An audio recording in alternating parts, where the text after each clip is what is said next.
नमस्कार, मी उज्ज्वला सर्वांचं स्वागत करते। आज आपण कारल्याची भाजी बनवू। तर इथं आपण पाव किलो कारली घेतली हिरवीगार। कारली आता मिठाच्या पाण्यात आपण घालणार आहे, चिरून घ्यायची। परतम मी कारल्याचा देठ काढून नाही घेतला, कारल्याचा देठ ठेवलेला आहे। आता कारल्यामधलं बी काढून घेऊया। मधून असं काप करून कारल्यातलं बी काढून घ्यायचं आहे। तुम्ही बोटाने असं काटलं बी काढू शकता, एक नाही तर चमच्याने पण काढू शकताय। तर तुम्हाला मी अशा पद्धतीने दाखवते। चमच्याच्या दांड्याने आपण कारल्याचं बी पण काढू शकतोय। तर दांडा घ्यायचा, त्या चमच्याने बी काढून घ्यायचं। तर अशाच पद्धतीने मी आता ही सर्व कारल्याचं मधून काप करून आणि बी काढून घेते बघा। आता एका भांड्यात पाणी घेतलंय, पाण्यामध्ये मीठ पण टाकलेलं आहे। 2-3 पाण्याने मी स्वच्छ धुवून कारली घेतली बघा। बी काढल्यानंतर मिठाच्या पाण्याने धुवून घेतली ती। आता काय आपण मसाला घेतलेत बघा। खोबरं कोथिंबीर थोडं वाटण घेतले, खोबऱ्याचा किस घेतलेला आहे मी, वाटून घेतलेला आहे। 1 चमचा धना पावडर, जिरा पावडर घेतलेला आहे। कांदा लसूण मसाला घेतला, लाल बेडगी पावडर घेतली, हळद घेतली, मीठ घेतले, 1 टमाटो आणि 1 कांदा बारीक चिरून घेतला। सर्व मसाल्यात आपण कांदा टमाटा घालून मिक्स करून घेऊया। कांद्यात आणि टमाट्यामध्ये वल्लावा असतो, त्यामुळे मसाला पण वल्ला होतोय आपला। आता कोथिंबीर घालूया आपण। वेगळ्या पद्धतीने आज कारलं बनवतो। नेहमी आपण खारं कारलं, तिखट कारलं असं बनवतो, पण आपण कांदा टमाटो घालून कधी कारलं बनवलं नसेल तर अशा पद्धतीने एकदा करून बघा तुम्ही। मस्त कारलं होते, चवीला पण अप्रतिम लागतंय। आणि डायबिटीच्या पेशंटला तर आवर्जून ही कारलं खावावा। असा मसाला भरून घेऊया आपण, दाबून भरायचा मसाला, अजिबात कारल्यात निघत नाही बाहेर। अशा पद्धतीने आपण सर्व कारली भरून घेऊया।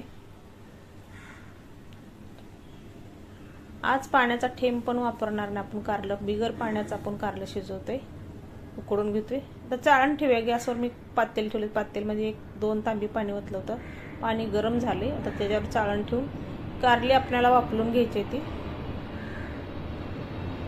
बिगर पाण्याचं आपणच कारल्याचं करतोय, बिन पाण्याचं न वापर करता। सर्व कारली मी भरून आणि जाळीत ठेवली ती बघा। आता झाकण ठेवे 10 मिनिटं। 10 मिनिटांनी आपण कारली आपली वापरली ती बघूया, म्हणजे शिजली ती का।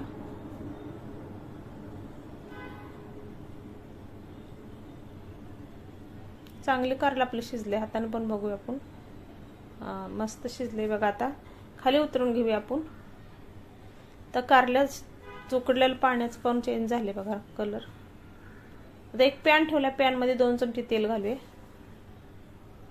तेल सगळीकडे असं पसरून घेऊया पॅन मध्ये। आता 1 चमचा आपण जिरं घालूया,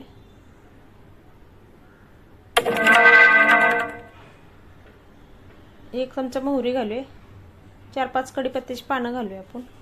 आता उरलेला मसाला आपण तेलामध्ये घालूया आणि मिक्स करून घेऊया। मसाला चांगला तेलात आता परतून घेऊया, जिरं कढीपत्त्यामध्ये सगळ्यात। आता 1-1 कारलं घालूया आपण। हिंग पण थोडासा घातलाय, दिसला नाही तुम्हाला। सर्व आपण आता कारली घालूया परतायला। दोन्ही बाजूने चांगली खमंग अशी परतून घेऊया, खरपूस होईपर्यंत।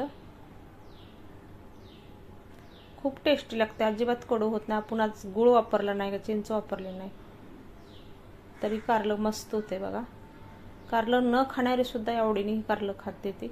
वरून असं कुरकुरीत कारलं होते बघा। दोन्ही साईडनं चांगलं आपण खालवर करून घेऊया, व्यवस्थित परतून निघते दोन्ही साईडनं। आणि मसाला पण आज आपल्या कारल्यातला अजिबात निघाला नाही बघा।